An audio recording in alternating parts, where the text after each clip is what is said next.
என் அன்புக்குரிய மக்களே வணக்கம். சனி பகவானை பற்றி நம்ம முதல்ல தெரிஞ்சுக்கணுங்க.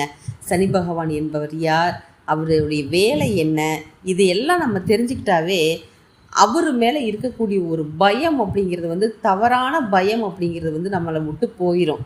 இப்போ சனி பகவான் ஒரு தொழில்காரகன், கர்மக்காரகன், இப்படி நிறைய ஒரு சப்ஜெக்ட் வரும். அது நமக்கு வேண்டாங்க.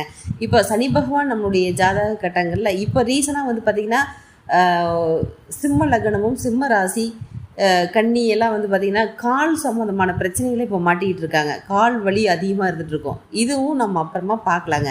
முதல்ல இந்த சனி பகவான் அப்படிங்கிறது நம்ம பிறந்ததிலிருந்து நம்மளுடைய இறப்பு வரை அவருடைய பார்வையில் தான் நம்ம இருப்போம். சனி பகவானுக்குன்னு ஒரு முதலாளி இருப்பார் இல்லைங்களா, அவர் யாருன்னு கேட்டிங்கன்னா ராகு பகவான் தான். சனி பகவானா அவரா நமக்கு எந்த நேரத்தில் எதை கொடுக்கணுமோ அதை கொடுத்துட்ருக்காரு. ஆனால் யாருடைய ஆர்டர்னு பேரில் கொடுக்குறாங்கன்னு